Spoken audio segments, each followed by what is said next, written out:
Hello, and welcome to the Empowerography Podcast.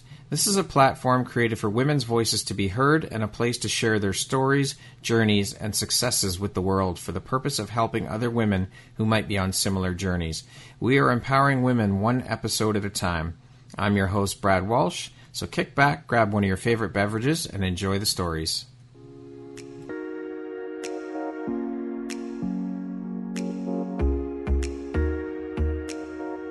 If you're looking for jewelry that makes an impact on your self-care routine and your style, Empowerography would love to offer you a discount code to one of our exclusive partners, Quartz and Canary Jewelry and Wellness Company.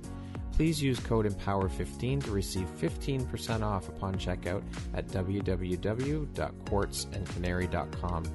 Quartz and Canary is truly the place where spirituality meets style. Hello there, Brad Walsh here, your host of the Empowerography Podcast.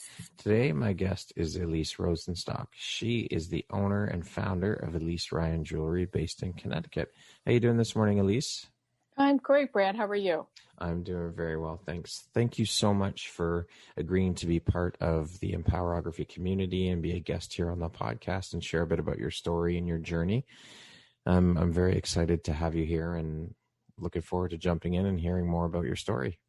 Well, thank you for having me, and I'm so glad we connected, and what you're doing is absolutely incredible, so I'm so thrilled to be a part of this journey with you. Well, thank you very much. I appreciate that. So, Elise, as I mentioned, you are the owner and founder of ElyseRyan Jewelry. Your name is spelled Elise with a Y, with an I, my apologies. And the company name is ElyseRyan Jewelry with a Y. So I have to ask, how did you come up with, or why is the name of the company ElyseRyan Jewelry as opposed to your name? It's so funny you ask that question. I get that all the time for the last like 15, 16 years. It's a great question. Back in the days when I was just a young designer and getting ready to launch a couture, we hired a PR firm to help us with the branding of Elise Rosenstock Jewelry. And we had a lot of discussions and meetings, and we decided that Elise Rosenstock was the company, and we wanted to make the name easier and more recognizable. Okay. So we used ElyseRyan. Ryan is my oldest daughter's name. Okay. So then they played with the aesthetics of it, and the Y's looked pretty together, and it was just a whole, marketing campaign. And back in those days, I didn't really, understand it all. I was new to the game, so I just said, "Oh, it looks great. Let's go for it." Let's go with it. Uh-huh. All right. Absolutely. And never looked back since. No, I just answer that question a lot, and it's, I'm sure you do. And it's just the way it is. I never changed it. Does the question get annoying though after so many years of having to answer it? No, I love telling the stories. I love telling the stories of the history of the business, because some days I just sit back and say, it's hard to believe that 20 years have gone by, and look at how wonderful it's been. Right. So that would be my next question: is how long has the business been in operation? I think we're going to be about 23 years soon. Yep. Wow. We're coming up on 23 years. Congratulations. That's amazing. That's quite a stay. Quite a journey. For sure. I'm sure. Quite a journey. I'm sure. So what inspired you to start a jewelry business, and why jewelry? This is a good one. So I majored from Ohio State University in education. Okay. And I was certified as a teacher of English as a second language. Oh, okay. And I got married at 22. We're big Midwesterners from Ohio. And I love my teaching degree, and I started teaching English as the second language in the inner city schools of Cleveland. Okay. It was one of the most rewarding experiences. And then I had a baby, and I was trying to manage it all, and it was getting difficult back then. So I decided that I need a new plan, but I wasn't quite sure what the plan was going to be. My best friend, Lori, who still is, she was raising 3 children. At that time was 2 children, 2 daughters, and we discussed jewelry and how fun it would be to make jewelry. Okay. And I'm very artsy, and she loved the arts. So we decided to invest a few $100s a piece into some stones. And we made some jewelry, and people noticed us wearing it and started loving it. So we said, hey, maybe we have something here. Right. Wow. So that's the beginning of a very long story. So. Was it hard for you, though, to leave the teaching behind, and because you loved it so much and had such a passion for it? It was very hard, and I think about it often. It was so rewarding. I have amazing stories from the teaching, but back in those days, my husband was traveling a lot for business, and I had to make a decision about what I was going to do with my children, and I really wanted to be there and be hands-on as best I can. And this allowed me to, at that moment, this allowed me to do that and accomplish both with the children and the business. Right. Do you have any regrets whatsoever about leaving the teaching part of your life behind? I don't have regrets. There were some days that I look back, and when things get tough in the jewelry business, sometimes I would say, oh boy, the teaching sounded really good. Now I miss the kids and I miss teaching, but I don't have any regrets. I was able to do what I wanted to do in that realm. And I also, worked with the Russian immigrant programs when they were coming over at the Jewish community centers. So it was also rewarding. And I always think there's a reason for everything. Right. So it took me on to my next journey. Well, there you go. Well, that's good. Yeah. Do you remember your very first piece you ever sold as an entrepreneur or business owner? And what was it? And how soon into your journey as an entrepreneur did that sale happen? Brad, that's a good question. When we started our business, Lori and I, we started wearing it, and we had at-home parties. And the jewelry got noticed on us. So if I was to guess, I bet you my mother was my first customer. I'm just because she was my biggest fan. Yes, of course. And then the at-home party started with all our friends, and it really was the friends and family that got the ball rolling with the jewelry. Okay. So it was amazing when you have a nice network of people that believe in you and believe what you're doing. There's nothing better, and that's really truly what the business was based on back in those days. Now, I'm going to assume here that you're no longer in business with your friend. This is just solo Elise Rosenstock, right? Right. Yes. So, No, go ahead. It's okay. No, after when things really started taking off in these home parties, we were up all night, all day, stringing, beading jewelry, and stores started to call us, and they wanted to meet with us and buy the jewelry. And God love her, we're best friends to this day. She looked at me and she said, "You were made for this. You love it. You thrive on this." She goes, "Go for it." So she goes, I'll be your biggest supporter. But that we had a great time together, and she just chose to not do it. So I'm the kind of person that I saw something that was here, but it was going to take a lot of work, and that's what I decided to do. I decided to keep it going. So when you were in business with Lori, what was the name of the company then? Because obviously it wasn't ElyseRyan Jewelry, right? No, it was called E&L Designs. Okay. All right. Very, very creative. We just were so excited when we got our business card with that E&L Designs. We really, we felt very professional back then. Well, of course. That's a big step when you're starting a business, right? You get your business cards and, hey, we're official now. Well, I remember back then saying to my husband, we were a young couple and didn't have a lot of extra money. And I said to him, I'm going to take a few $100s out of the bank and invest it in stones. And he said, "What? Pardon me? What are you doing with our money? Your teaching background. What are you doing? Taking all that kind of money out of the bank?" And I said, "You know what? I'm going to give this a shot." And he said, "Go for it." He says, "I'm not quite sure what you're doing, but go ahead. Give it a shot. Why not? Give it a shot." Yeah.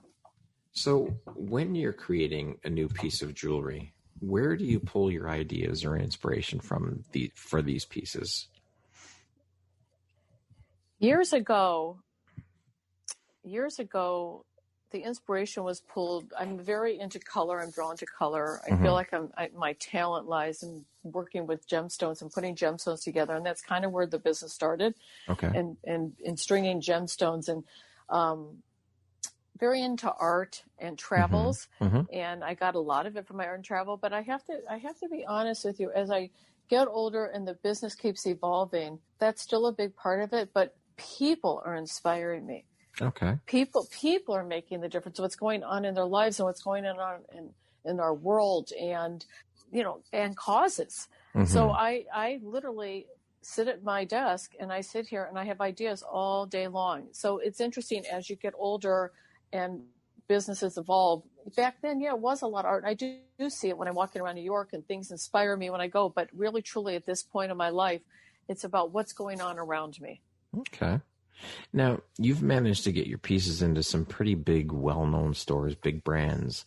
How did your first one of those come about, and which one of those big brands was your first one? And how did that feel for you for the first time when that first happened? Well, we launched a couture many years ago in the new designer section, and we had one of the most successful new designer launches as far as signing on stores. And Bloomingdales was one of Bloomingdales at Saks Fifth Avenue. They took it on, and we had trunk shows, and it was really something like I was in disbelief. I mean, I was running around to mom and pop stores around locally in the East Coast, and the next thing I know, I'm on airplanes all over the country going to Bloomingdales and Saks. So it was really something. How did that come about, though? Like, how did you get connected with to get your pieces into Bloomingdales and Saks? So, listen, it's a hard thing to explain, but I think many of us in this business, it's about really, really hustling and meeting people and having people introduce you to people and having the right product at a price point at the right time.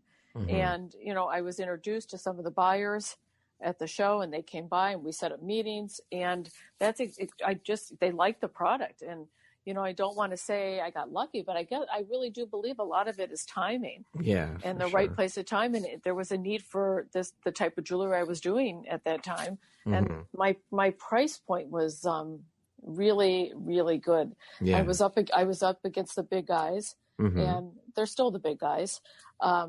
The David Yurmans of the world, but I had a little bit different product. I had a lot of color that drew people, and it did nicely. It really did. That's amazing. Can you talk about some of the other big name stores that your pieces are available in now, and how that feels for you now when you get into these stores as opposed to when it first happened to you? Well, is there any difference? Well, yeah, there is a little bit of difference, because the big win that I had was QVC. Okay. And 15, 20 years ago, when you got into QVC, you made it. Right. You were like, wow, how'd you do that? And we were talking to them for a long time. And way back when QVC was on, the department stores and QVC did not like to cross and have the same products. Okay. And I was going to go on QVC as Elise Rosenstock and keep my brand ElyseRyan in Saks and Bloomingdales. And when QVC approached me and told me what their plans were, what they wanted to do, it was kind of a trying time in my life, raising my daughter still, and I was all over the place, and I was starting to get very stressed because both of my husband and I were traveling, and it just wasn't setting well with me. So I kind of had to make an executive decision, and I took a chance, and I decided to kind of pull back a little from the department stores because it really wasn't working for me at that time, and go to QVC. Okay. So when I did that, we brought in the brand ElyseRyan instead of Elise Rosenstock, and I put everything into there. Ah, I see. Okay. Yeah. Now, I read that there are quite a few celebrities that wear your pieces. Can you tell us who some of those people are and how that feels for you? Well, I've been very fortunate. I will tell you a cute little fun story. Sure. When my business was starting here in Connecticut, I moved from Ohio to Connecticut about 20 years ago with two little girls, and we had to live in a hotel till our house was ready. And at that point, I said, I'm going to take a break from jewelry. I have to get acclimated here in Connecticut and build a life for us. And I started going to the preschools, and people were noticing my jewelry again. And they started introducing themselves, and they said, oh my gosh, welcome to the community. And I'm forever grateful to all my friends. Let us, welcome. Let us have home parties for you. That way you'll meet people. We love your jewelry. And people start having home parties. And I was literally beating inside a hotel with my two kids and running them to preschool until the house was ready. So, having said that,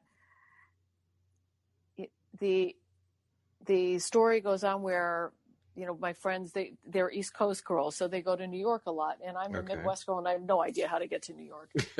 And I, at that point, know that I have to start hitting the pavement in New York to try to build my line.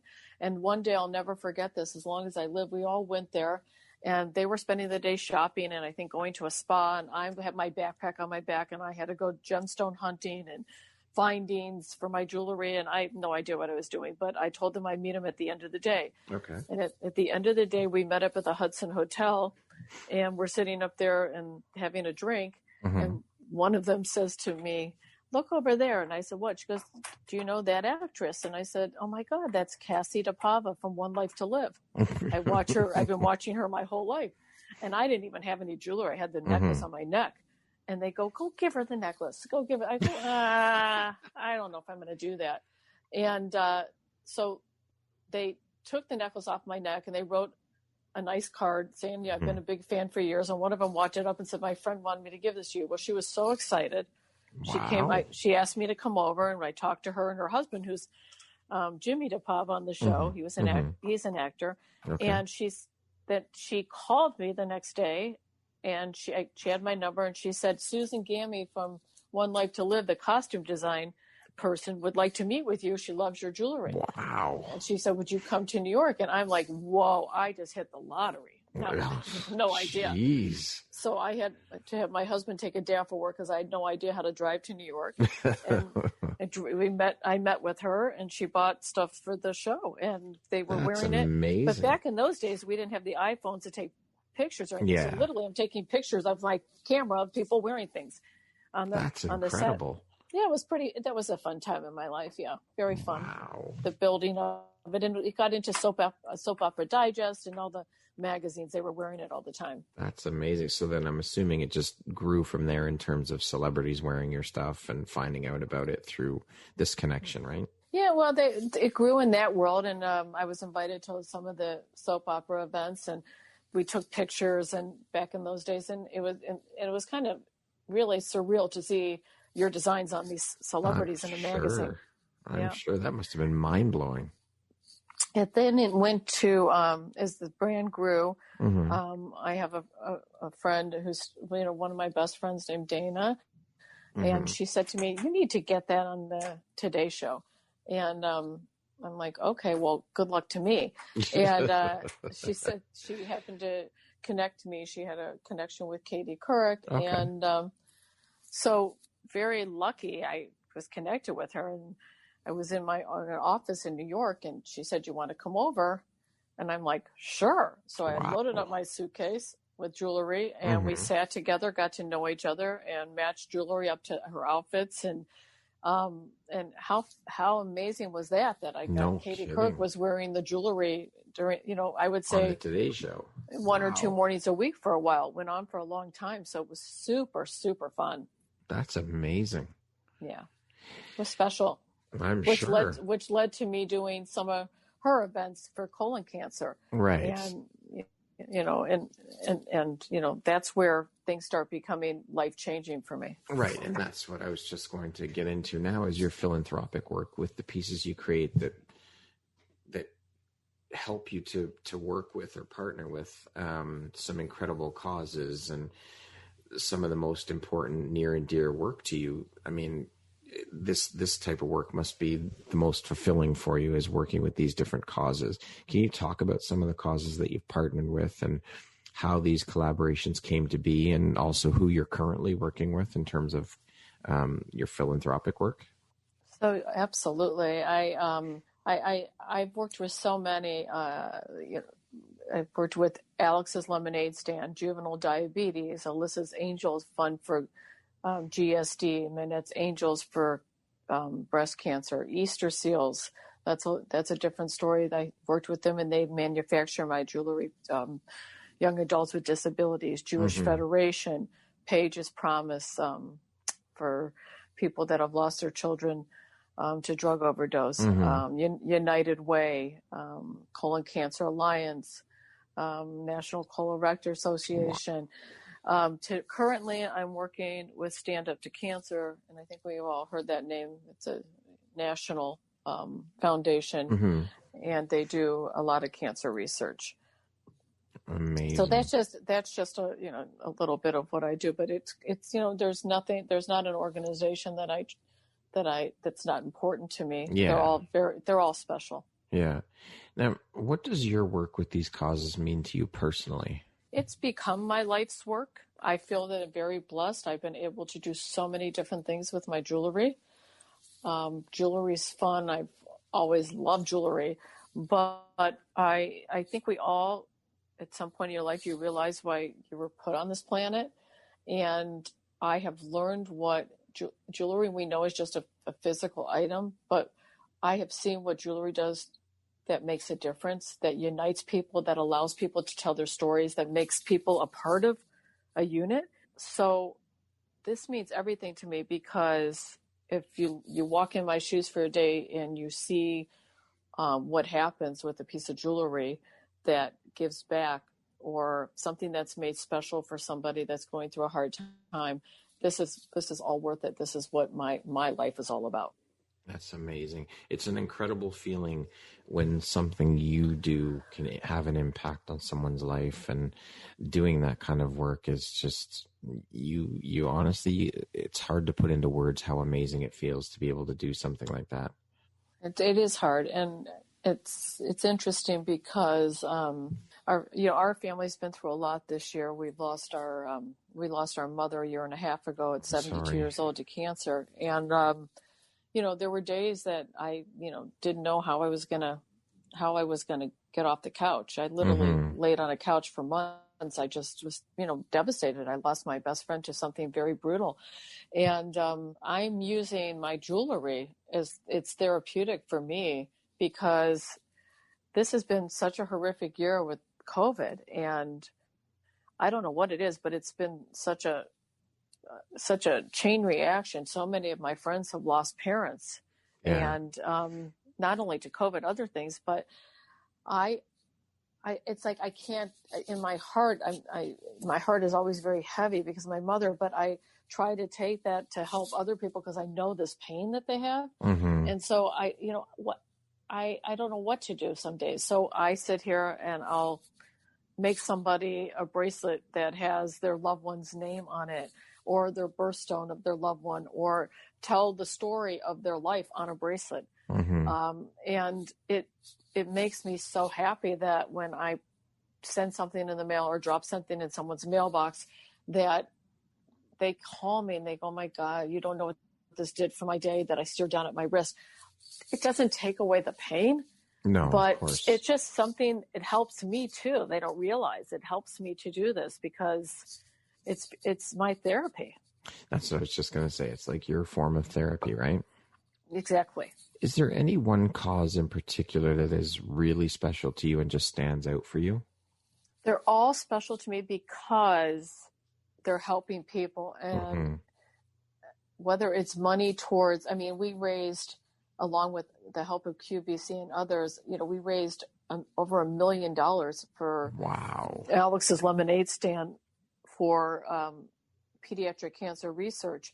That was probably one of the most life-changing moments for me, because I took that to QVC, and QVC gave me the platform to to sell this necklace. Alex Scott was a beautiful little girl, and I was lucky to meet her before she passed away from neuroblastoma. And we created the pink and yellow lemonade necklace, and we talked about it. And she said, I said, what do you want me to do with this? She said, make it big and help others. And I literally was in a meeting with QVC presenting my line, and I had this necklace in my pocket. And at the end of the meeting, when they said, we love ElyseRyan, we want you to come on, we love your product, I said, well, I got one more thing here. And I pulled this necklace out of my pocket, and I said, I need your help.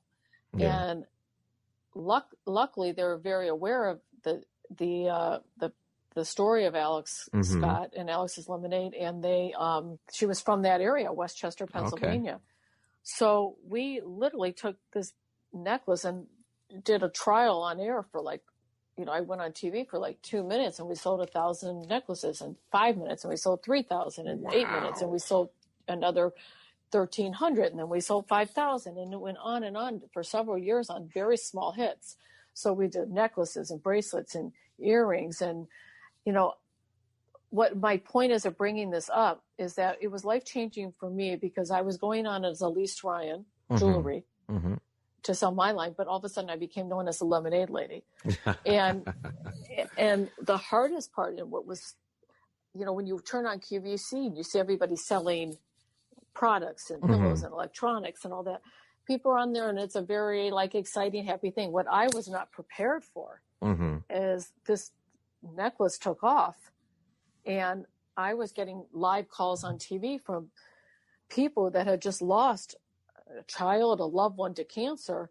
And it was a very bittersweet situation that it was difficult for me, because I wasn't. That's a lot to put on your shoulder to take on. Well, it was live. Yeah. And I there were many times there were tears running down my face. I'm sure.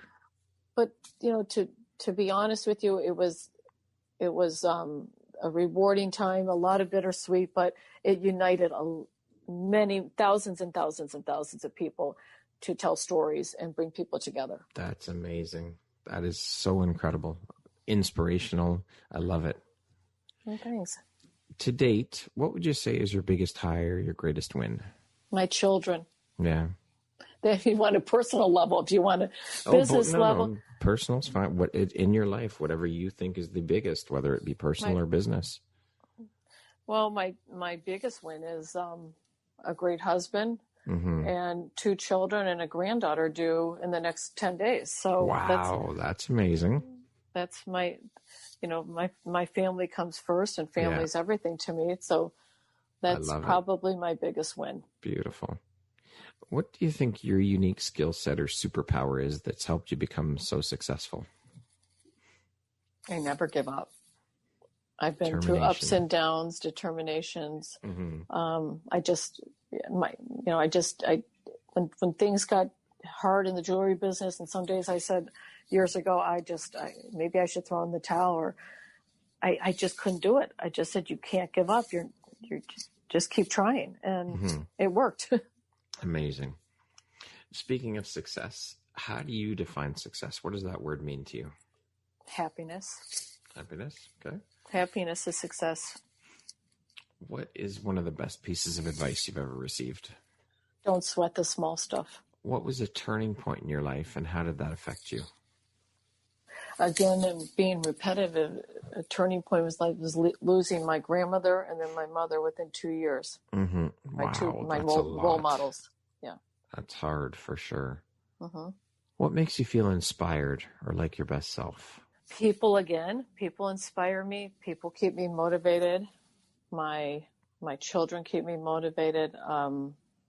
I'm always thinking I'm going to wake up this morning and what's going to come at me. And I try to wake up thinking there's something exciting that's going to happen today. And usually there is something. That's great. What would you say is one of the most important things you've learned in your life? And what was your life like before learning it? And what was your life like after learning it? I love that question. Thank you. Wisdom and age and experience. I think it's what we all can attest to, that you have to go through the good times, the bad times, the ups and downs. Yeah. And it gets you to a point where when I look back as a beginning designer, Mm-hmm. and I think about the things that I used to not sleep about and not sleep because I was so stressed about this or that. And today I look back and I kind of laugh at myself and say, do you remember those months and years that you couldn't sleep because you were so worried about this? And now as you get older and wiser, you realize that, you know what, there are some things you can't control and things you can. That's right. And, that's about what I say to myself on a daily basis. Yeah, there's no point in stressing about the things you have absolutely no control over because it's counterproductive. Exactly. What would you say is one of your favorite quotes? Well, since I'm in the jewelry business and I love accessories and fashion, and there's so many amazing quotes out there. Iris Apfel, the fashion icon, I love her quote, "You've got to try it. You only got one trip. You have to remember that." And I love that because look where she is in her 90s and she's still working every day. Mm-hmm. And she's a fashion icon, in this world. And Yeah. I truly believe in that. You just got to try things, whether they work or not, because you really do only have one trip. That's right. And you never know until you try, right? Right. Why would you want to spend your life wondering or kicking yourself in the ass 5 years down the road saying, shit, I should have tried that 5 years ago when I was thinking about it? Yeah, absolutely. You're right, Brad. You nailed that one. Who would you say have been the three most influential people in your life? I'm so blessed to say my grandmother. Mm-hmm.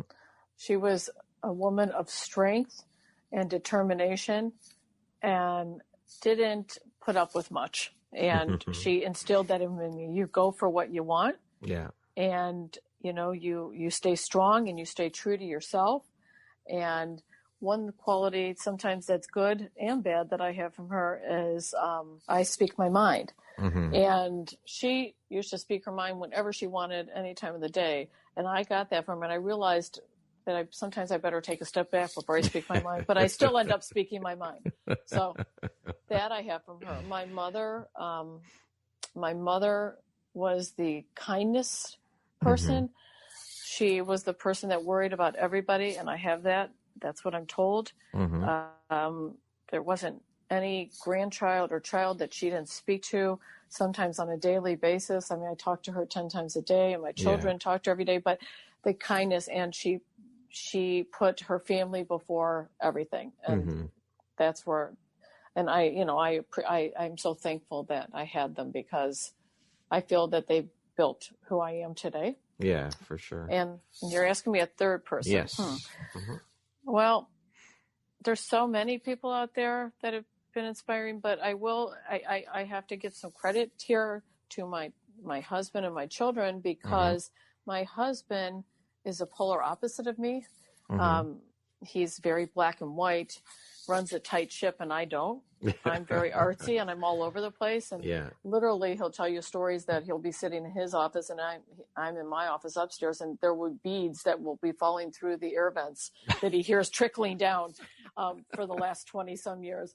But he has taught me how to be grounded and how to, in my version, try to be organized and take baby steps. Mm-hmm. And things tend to work out. So as far as that goes, he's an incredible person in his journey as well. So I have always been inspired by him. Mm-hmm. And believe it or not, my daughters are now 25 and 28 almost. Mm-hmm. And they're my inspiration because I can't believe what they've accomplished as young women already. And we all want our children to succeed and do better than we do. Mm-hmm. And when I think about how fast life went and I look at what they're doing, it's amazing to me that these are my kids. Yeah. And they're young women. They're powerful. They're in business. They're doing fabulous at what they do. And so they inspire me. Amazing. And there's so many people, Brad, but I have to say what's right in my inner circle. Yeah, here. For sure. What would you say is one of your biggest failures or teachable moments, and what did you learn from it? Wow, lots of failures here, but I think when I was younger in the design world and I was out there building a brand, I didn't have a good read on people at that point because I was young and a little bit naive. So I got into some business deals that didn't work out so great. And it was, to me, if that happened now, I'd be like bummed. But back then it was like devastating. Oh my gosh, I didn't read the person right, or the person didn't go right by me, or the person did something that, I are not of my values. So in business, I had some of those situations when I was younger. And I can also say that I don't want to call it a failure, but I had wished that I had more of a business background, that I had continued on with education. It's not a regret, but I wish I would have, because it would have been helpful to me in building the brand and things in business that I didn't know. So I had to really educate myself and surround myself with people who could help me do that. Amazing. What would you say is your personal motto? Well, I guess my personal motto would be, what can I do today to make a difference? I love it. That's a great motto, because that's what it's all about, right? I think so. I really believe that. Yeah. Well, the work you're doing is making a difference. All these causes you work with. And I think it's just incredibly selfless and amazing. We need more of that in the world today, especially I think now is a very important time for stuff like this, for work like this to be done. It's so important and so integral that this stuff gets done. I agree. And it's, and again, it's, people are looking for things, and it's not about like the material object. No. They're looking for things to make them feel good. And that's right. Listen, I have friends that, will, have on a diamond bracelet or a fancy, beautiful Cartier bracelet, but then they'll have on a $50 bracelet of mine that is telling a message or supporting something. And they literally will say to me, listen, it's all good and done, but Elise, when we look down at this, there's just a feeling that we're doing something and we're a part of something. And I find that has been told to me thousands and thousands of times. And that's why I do what I do. That's amazing. Your work has got purpose behind it. There's purpose, and there's love behind it. That's right. That's right. And that means more than a $5,000 diamond bracelet. It does. It's very interesting. You can't put a price tag on the work that you're doing. You can't. Right. You can't put a price tag on work that happy work that's making a difference, or something that you look down on your wrist. Heart work. Heart. That's a good one. I'm going to use that, Brad. Go right ahead. Feel free. Heart work. Heart work. Yep. 100%. Put you on the marketing team here. All right. There we go. Sign me up. Yeah. Where it's draw me up a contract when we're done. Yeah. Elise, if you could set up a billboard anywhere, where would you put it and what would it say? Oh my God. Totally Times Square. Of course. Totally Times Square.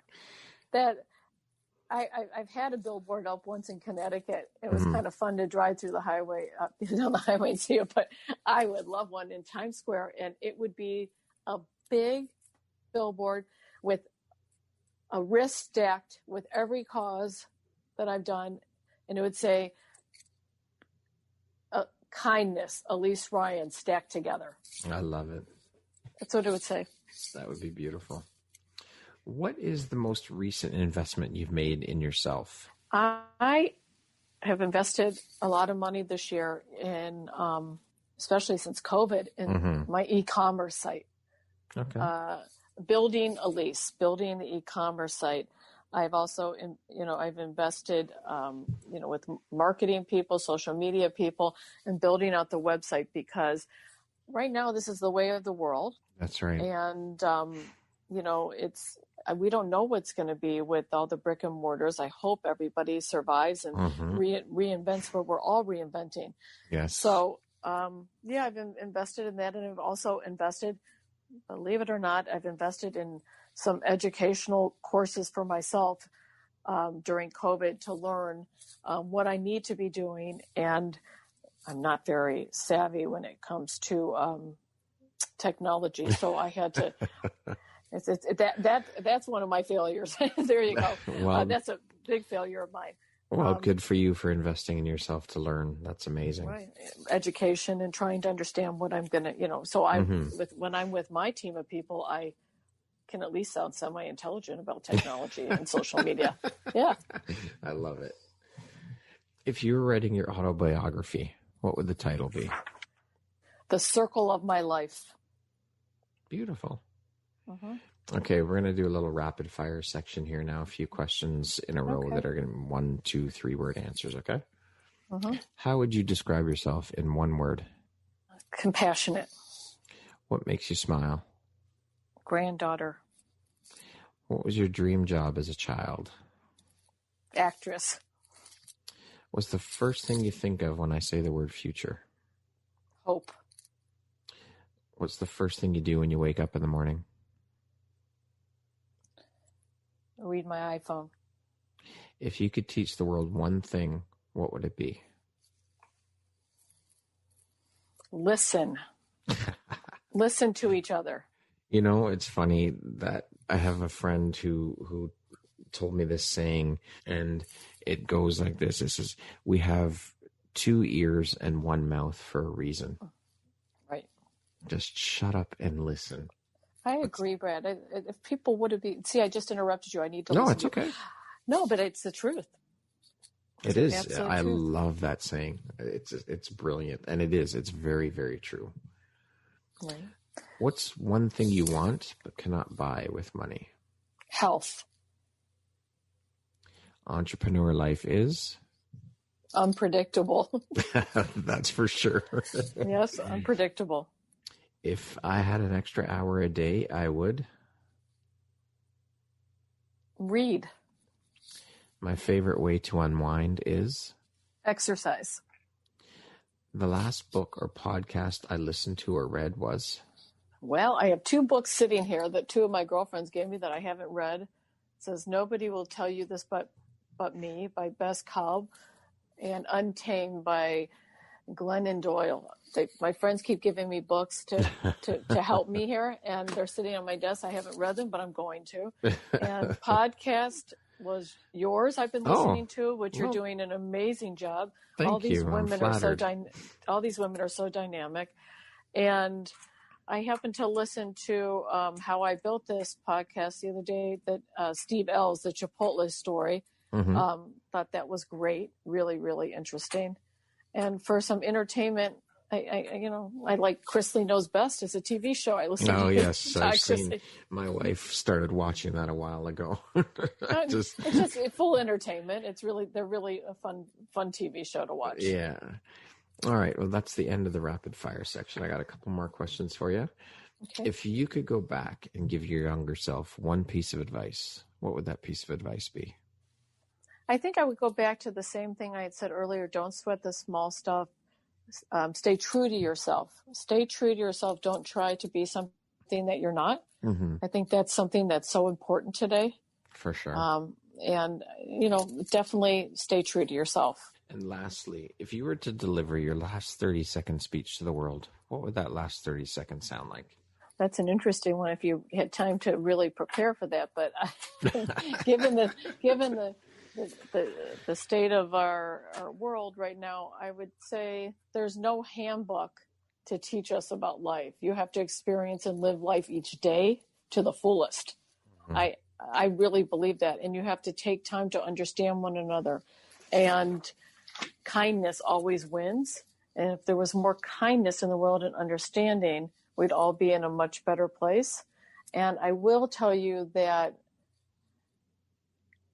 people who spread kindness or even the simplest gestures, it's never about money, everyone. Mm-hmm. It's about the simple gesture of just reaching out to somebody, via text message, email, a note in their mailbox, anything, just to make someone feel special that day or to brighten their day if you know they're going through a hard time.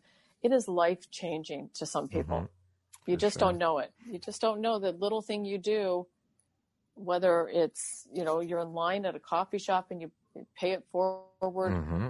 anything. is something that can change somebody's life that you really don't know. So that's probably what I would gear towards that 30-second speech. Awesome. Small gestures are very simple and it's easy. And, I've been talking about this a lot lately, and the fact that we as a human race, I can't understand why we can't wrap our heads around being kind to one another. I don't understand why this is so hard for us to do. It's very simple. It doesn't cost you anything. Just be nice to people. I agree. I think that especially during COVID, it was something that came upon me and a lot of other people too as well. Just even friends. It was such a scary time in the beginning, and it still is now. I'm not dismissing that we're not still in difficult times, but in the beginning, no one even understood what was going on. And when we were really in the lockdown, we were all doing little things like dropping things on each other's doorstep, whether it's like a bag of popcorn and a bottle of wine. And, I was running around, dropping bracelets on people's doorsteps, stay strong, strength. And we were getting little things from, Amazon in the mail, like candy and just things to just brighten your day. That's wow, some of the things. And truly, I have to be honest with you. I have amazing friends and family, and these little things got a lot of us through this. I mean, there were a lot of tears. There were a lot of milestones. People missed all these, milestones and all these people that, friends of my parents, like we talk on the phone, that passed away. They weren't able to go to funerals. They weren't able to properly do things. And these are things that are going to haunt people for a long time. That's right. For sure. That's why I think we all need to be a little bit kinder and, again, tolerant. Yes. And listen, as we said earlier, listen, because sometimes people just need an ear. Right. I was, and just literally, I was on an email chain for, something with a lot of people I didn't know. And it's actually very, kind of a shallow thing, but, it was an association for somewhere that I live, and two people were fighting verbally in front of the whole community on an email, and it was so awful. And I've never ever really responded or get involved, so I couldn't help myself. Here's me, my grandmother coming out of me. I sent an email to the person, and I said, these are really difficult times, and I'm not judging or getting involved in this situation, but you don't know what that person's going through that day. You don't know their finances. You don't know if they've lost somebody in their family. You don't know if they're sick. You just don't know what's going on. So I think we all need to take a step back. And practice kindness. And just practice, let's chill out, everybody. You're right. That's just, the stuff that I've experienced. And everybody through COVID has their stories. Yes. And I know you do too. I mean, yes, I do. You do. And I think I have to tell you about what you're doing. And, we talked last week and you shared your story with me. I thank you because, getting women's stories out there and giving people the empowerment to share what they've been through is life-changing to the next person. And it gives people self-esteem. It gives people hope. And our daughters, it gives our daughters like I said, what would you say of the future? It gives our daughters hope, and we are their mentors. For sure. I'm just happy that I can do this and provide this platform. I love doing it. This completely lights me up, and I'm just happy to be able to do this, to give back, to help the community and be part of this and start this movement or community or whatever you want to call it. I'm just happy to be able to do it. That's all. I love doing it and I enjoy it. And it's amazingly inspiring to be able to sit down and speak with women like yourself and hear the stories and share the stories out there for everyone else to hear. So it is my absolute honor and pleasure to do this and provide this platform. So, well, I appreciate it. And, I commend you. And we look forward to watching your journey and supporting you however Thank you so much, necessary. Elise. Thank you. That means the world to me. Once again, my name is Brad Walsh, host of your Empowerography Podcast. Today, my guest has been Elise Rosenstock. She is the owner and founder of ElyseRyan Jewelry. Elise, it's been such an honor and a pleasure to have you here and hear your story and your journey. I appreciate you, and I thank you for taking the time out to be part of the community and to be a guest on the podcast and share your story and journey with us here today. I truly appreciate you. Well, thank you. Thanks, Thank you Elise. very much. I and hope you have a wonderful day, everyone. Yes. Have a great day, Elise. We'll talk soon. Thank you. Bye-bye.